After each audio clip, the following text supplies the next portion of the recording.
ఏంటి తమిళనాడులో విజయ్ గారి గెలుపు మీద మీ అభిప్రాయం అంటే ఏం చెప్తారు?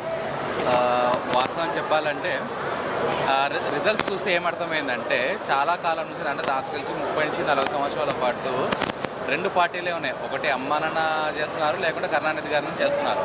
ఓకే, సరే ఇద్దరు హేమాహేమని వెళ్ళిపోయారు. అమ్మ వెళ్ళిపోయారు, కరుణానిధి గారు కూడా వెళ్ళిపోయారు. స్టాలిన్ వాళ్ళ అబ్బాయి కాబట్టి ఎక్స్పీరియన్స్ ఉందని చెప్పి ఒకసారి అవకాశం ఇచ్చారు.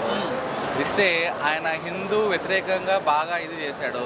రెండోది ఏంటంటే పరిశ్రమలకు సంబంధించి పెద్దగా ఇన్వెస్ట్మెంట్స్ రాలేదు. ఎందుకంటే సెంట్రల్ గవర్నమెంట్ సరిగ్గా లేడు కాబట్టి ఇన్వెస్ట్మెంట్స్ ఏం సరిగ్గా రాలేదు ఆయనకు. సో ఇన్వెస్ట్మెంట్ రాకపోయేసరికి అదేమైందంటే అక్కడ అన్ఎంప్లాయ్మెంటేషన్ పెరిగిపోయింది. ఇంకోటి ఏంటంటే తమిళనాడు వాళ్ళు ఎక్కువ కూడా వలస ఎక్కువైపోయింది. అంటే అటు బాంబే కానీ, ఇటు బెంగళూరు కానీ, లేదా ఢిల్లీ కానీ ఇటు వలస ఎక్కువైపోయి వలస ప్రాంతాల మీద ఆధారపడడం ఎక్కువైపోయింది. సో ఈ రెండు పార్టీల అరాచకాలు ఎక్కువైపోవడం వల్ల ఏమైపోయిందంటే స్టాలిన్ గవర్నమెంట్లో మేజర్గా ఏమైందంటే అరాచకాలు ఎక్కువ కనపడ్డాయి. మేము ఎక్కువ మెయిన్గా ఎక్కడంటే మదురైలో కానీ, కోయంబత్తూరు ఏరియాలో కానివ్వండి, ఆ పెరంబూర్ అటువైపు కొన్ని ఏరియాలో మెయిన్గా స్టాలిన్ గారు ఓడిపోవడం కూడా కారణం ఏంటంటే వాళ్ళ అరాచకాలు ఎక్కువైపోయినాయి. ఓకే, ఉదయం నుంచి కానీ ఆ స్టాలిన్ అనుసరుల వల్ల కానీ. సో అలా అది ఎక్కువ అయిపోవడం వల్ల ఏమైపోయిందంటే ప్రజల్లో వ్యతిరేకత ఎక్కువైపోయింది. సో విజయ్ గారు వచ్చినప్పుడు ఏం చెప్పారంటే తమిళ ఆత్మగౌరవం, అది మీరు అందుకే చూస్తే టీవీకే అనేది ఏదో రకరకాలుగా మాట్లాడుతున్నారు కానీ ఆయన తమిళ ఆత్మగౌరవం అని చెప్పి మాట్లాడారు ఆయన. సో మూడో పార్టీ రావాలి అనేది పబ్లిక్కి బాగా అర్థమైపోయింది. సో ఆ ఉద్దేశంతో విజయ్ గారికి అవకాశం ఇవ్వడం జరిగింది. రెండోది ఏంటంటే ఇంకా వీళ్ళని చూసి బోర్ కొట్టింది. ఎందుకంటే అమ్మ ఉన్నప్పుడు ఒక రకంగా ఉండింది, కరుణానిధి గారు ఉన్నప్పుడు ఇంకో రకంగా ఉండింది. ఏదో రకంగా వాళ్ళు మ్యానిపులేట్ చేసేవాళ్ళు, ఇది చేసేవాళ్ళు. కానీ ఈ రోజైతే కూడా అక్కడ ఎక్కువ డైలీ లేబర్ ఎక్కువ ఉంటుంది. తమిళనాడు ఆ చుట్టూ ప్రాంతాల్లో మీరు వెళ్తే డైలీ లేబర్ ఎక్కువ ఉండడం వల్ల ఈ మధ్య ఎడ్యుకేషన్ ఎక్కువ అయిపోయింది. ఒకటి హిందూ వ్యతిరేకవాదం ఒకటి, రెండోది విజయ్ గారి చరిష్మా కూడా ఏమైందంటే దెర్ ఇస్ అ వ్యాక్యూమ్ అన్నట్టు. అంటే ఇటు డిఎంకే నుంచి కానీ అన్నా డిఎంకే నుంచి కానీ ఇంకా వేరే ఆప్షన్ కనపడలేదు నాయకులకు. అంటే ఒక చరిష్మా ఉన్న లీడర్కి వచ్చి నేను పరిపాలిస్తాను, మీకు ఈ హామీ ఇస్తున్నాను చెప్పేవాళ్ళు ఎవరు లేరు. ఫేస్ కనపడలా. విజయ్ గారు వచ్చేసరికి అది ఏమైపోయిందంటే సరే ఈయన ఏదో చెప్తున్నారు, చేస్తారు. ఎందుకంటే అంతకుముందు ఒక 2-3 సినిమాలు తీశాడు ఈయన. సో నేషనలిజం గురించి కానివ్వండి, పబ్లిక్ అఫైర్స్ గురించి కానీ ఒక 2-3 మూవీస్ బాగా మంచిగా జరిగాయి. సో ఈయన కొంచెం అవగాహన ఉంది. ఈయన కొత్తగా స్టూడెంట్స్ గురించి కానీ, ఎంప్లాయ్మెంటేషన్ గురించి కానీ చెప్పడం వల్ల సరే ఈయనకు ఒక అవకాశం ఇద్దాం. ఇది కూడా ఇక్కడ ఇంకా పెద్ద ప్రాబ్లం ఏమైపోయిందంటే ఈరోజు న్యూస్లో కొంచెం మంది అక్కడ చెప్పడం స్ప్రెడ్ అవ్వడం నేనేం చూశానంటే విజయ్ని ఎంతవరకు వాళ్ళు గవర్నమెంట్ ఫామ్ చేయనిస్తారు. First point. నేను ఈరోజు మార్నింగ్ న్యూస్ చూస్తే అది ఏమైందంటే గవర్నర్ ఏ పార్టీకైనా అవకాశం ఇస్తారు. అంటే మేము ఫామ్ చేస్తాము, మేము నిరూపించుకుంటామని చెప్పి. కానీ వాళ్ళు ఏమైపోయిందంటే ఇక్కడికి వచ్చేసరికి వాళ్ళు ఇవ్వట్లా. సో ఈయన విజయ్ గారు కూడా పొరపాటు ఏం చేసినారంటే వీళ్ళు అన్నా డిఎంకే ఉంది కాకుండా డిఎంకే కాకుండా అన్నా డిఎంకే తోటి వాళ్ళు డైరెక్ట్గా వాళ్ళు అప్రోచ్ అయ్యింటే కూడా వాళ్ళు గవర్నమెంట్ ఫామ్ చేయడానికి అవకాశం ఇచ్చిండే వాళ్ళు. కానీ వాళ్ళు పొరపాటు ఏం చేశారంటే కాంగ్రెస్ గవర్నమెంట్ తోటి అడిగారు. ఆడనేది అంతా వాళ్ళకి 2-3 ఉన్నాయి, 5 ఉన్నాయి కదా. సో అది ఇవ్వడం వల్ల ఏమైందంటే బీజేపీ వాళ్ళు కూడా సపోర్ట్ చేయట్లా. వాళ్ళకు కూడా కలవనన్నాడు. కానీ అది ఏమవుతుంది అంటే ఇప్పుడు నాకు తెలిసి వాళ్ళు ఇప్పుడు గవర్నర్ రూల్లో చేస్తారు. ఏం జరిగింది అనేది తెలీదు. బట్ ఈరోజు నేను ఇంకో న్యూస్ ఏమి విన్నానంటే డిఎంకే స్టాలిన్ బయటకు వచ్చి ఇచ్చారు. సో మేము ప్రజలు తీర్పును గౌరవిస్తున్నాం, విజయ్ గవర్నమెంట్ దాంట్లో మేము ఎలాంటి నా వయసు ఇప్పుడు 40+. ఓకే.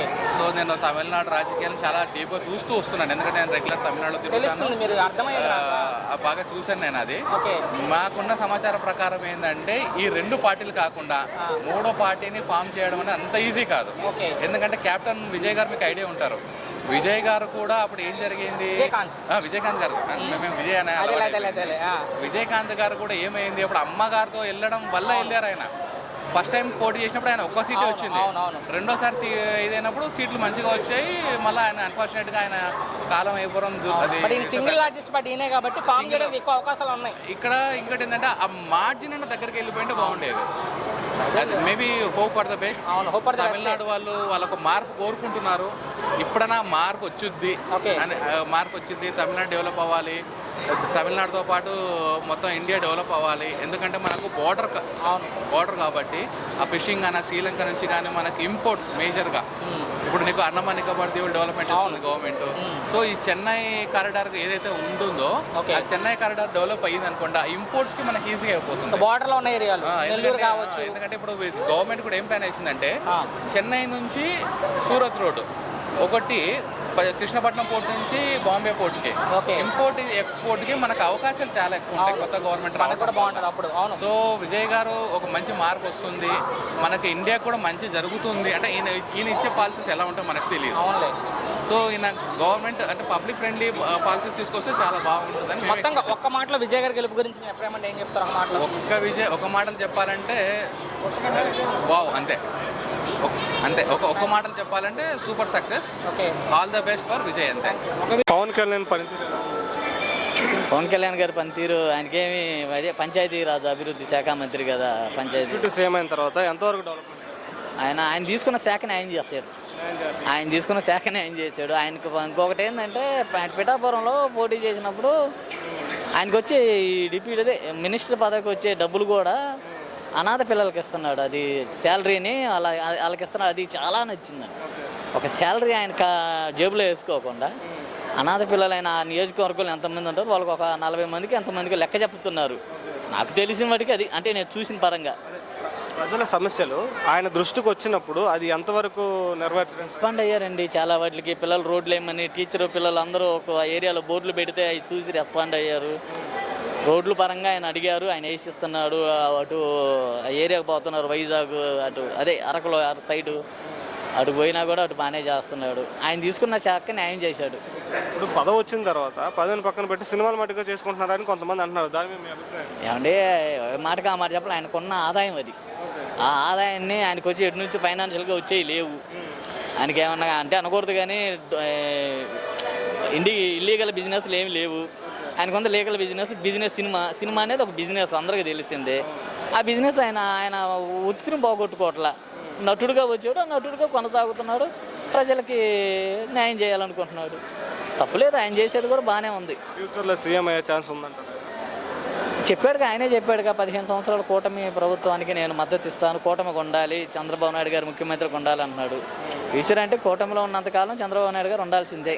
ఎందుకంటే సీనియారిటీ అలా ఆశించడం కూడా తప్పు. ఆయన అలా ఆశించుకొని ఉంటే అది కూటమి ఏది కాదు. కూటమిలో ఆయన పదవులు వదులుకొని ఆయన చాలా వాటికి త్యాగం చేసినట్టే. కానీ ఇలాగ ఉంటే 15 సంవత్సరాలు ఉంటే కొంచెం ఇంకా రాష్ట్రం ముందుకెళ్ళిద్ది. ఒక్క మాటలో పవన్ కళ్యాణ్ గారి గురించి చెప్పాలంటే పవన్ కళ్యాణ్ గారు రియల్ హీరో అండి, రియల్ హీరో. మన ఆంధ్రప్రదేశ్లో ఎక్కువ చర్చ నడుస్తుంది పవన్ కళ్యాణ్ మీద ట్రోలింగ్. సో ఏంటి దాని మీద? పవన్ కళ్యాణ్ ఫ్యాన్. ఓకే అవునా? ఏంటి మీరే చెప్పాలి అయితే. ఇప్పుడు మన రాజకీయాలు వేరు, వాళ్ళ రాజకీయాలు వేరు, బోత్ ఆర్ డిఫరెంట్. అవును. సో దీన్ని కంపేర్ చేయకూడదు. బట్ వైసీపీ సోషల్ మీడియా మొత్తం ఫుల్గా టోటల్గా ట్రోలింగ్ అవుతుంది, ట్రెండింగ్ అవుతుంది. మీరు చూసే ఉంటారు. సింగిల్గా పోటీ చేయాలి, పవన్ కళ్యాణ్ గారు సింగిల్గా పోటీ చేయాలి అనేది ఎక్కువ చర్చ నడుస్తుంది. దాని మీద మీ ఒపీనియన్ ఏంటి? అంటే యాజ్ అ పవన్ కళ్యాణ్ ఫ్యాన్గా నాకు కూడా ఉంటుంది. బట్ ఇక్కడ సిచ్యువేషన్ డిఫరెంట్. ఓకే. అంటే పవన్ కళ్యాణ్ గారు పార్టీ పెట్టి 10 years అయింది. సో లాస్ట్ టైం ప్రజారాజ్యం అవన్నీ చాలా మీకు కూడా తెలుసు కాబట్టి సో ఆ ఇన్సిడెంట్లు కూడా ఉన్నాయి కాబట్టి సో పవన్ కళ్యాణ్ ప్రజెంట్ ఉన్నది కరెక్ట్. బట్ ఫ్యూచర్లో ఆయన ఐడియాలజీ ఎలా ఉంటుంది అనేది మనకి ఐడియా లేదు. ముందు ఈ టాపిక్ మొదలుపెట్టింది మాజీ మంత్రి అంబటి రాంబాబు గారు. ఆయన వేసిన ట్వీట్తో మనం ఆయన ఏమని చెప్పారంటే సుబ్బిపల్లి ఎంకిచాకు వచ్చినట్టుగా అవన్నీ మనకి సరే ఆయన అన్నట్టుగా ఏదన్నా కానీ ఒకవేళ ఈ ప్రజలు ఎక్కువ ఈ పవన్ కళ్యాణ్ గారు బయటకు వచ్చి జనసేన ఒంటరిగా పోటీ చేస్తే ఇన్ కేస్ ఎలా ఉంటుంది అనుకుంటున్నారు? మేబీ చెప్పలేం. అంటే ప్రజెంట్ సిచ్యువేషన్ ఎలా ఉంటుంది అనేది ఎవరికి తెలియదు. ఓకే. ఒక్కొక్కరు అంటే ఇప్పుడు ఎగ్జిట్ పోల్స్ వచ్చాయి, విజయ్ గెలుస్తాడని ఎవడు అనుకోలేదు. సర్వేనా చెప్పింది, ఎవ్వరు చెప్పలేదు. సో మన పీపుల్ కూడా అంతే. రేపు ఎలక్షన్ జరిగే వరకు టు బి హానెస్ట్ గా మాట్లాడుకుంటే విజయ్ కన్నా పెద్ద స్టార్ ఏపీలో పవన్ కళ్యాణ్ గారు యాజ్ ఎ సినిమా హీరోగా. బట్ పొలిటికల్ ఇంపాక్ట్ అనేది మనం చూసాం. బట్ అక్కడ వేరు ఇక్కడ వేరు. కరెక్ట్ ఒపీనియన్ వేరే అయి ఉండొచ్చు. నెక్స్ట్ టైం చేస్తే ఎలా ఉండొచ్చు అనుకున్నారు మీరు? నెక్స్ట్ టైం చేస్తే మేబీ ఇంపాక్ట్ అవ్వదు, ఓకే, ఇంపాక్ట్ ఉండదు అనుకుంటున్నారు. ఇంపాక్ట్ ఉండదు. ఎందుకంటే స్టార్టింగ్ స్టేజ్లో వచ్చే ఇంపాక్ట్ వేరు, ఆఫ్టర్ 10 years ఇంపాక్ట్ వేరు, బోత్ ఆర్ సో డిఫరెంట్. ఫైనల్గా ఇప్పుడు ఇబ్బంది పెట్టను, ఈ విషయంతో పవన్ కళ్యాణ్ గారికి సంబంధం లేదు, కానీ ఈ విషయంలో పవన్ కళ్యాణ్ గారు లాగే ఆయన ట్రోల్ చేసే వాళ్ళకి ఏం చెప్తారు అజయ్ పవన్ ఫ్యాన్? నేను ఏది చెప్పలేదు. అంటే సంబంధం లేని వాటికి ఆయన ట్రోల్, ప్రతిదీ భారతదేశంలో ఏం జరిగినా ఆయన ట్రోల్ చేసే వాళ్ళకి. ఫస్ట్ టైం ఎక్కడ గెలవలేదు అన్నారు, గెలిచి చూపించాడు. ఓకే, సో మాటలు చెప్పడం కంటే అది ఫ్లోలో వెళ్ళిపోవడం బెటర్. Okay. ఇంకా మనం ఏం చెప్పినా వేస్ట్. చాలా థ్యాంక్స్.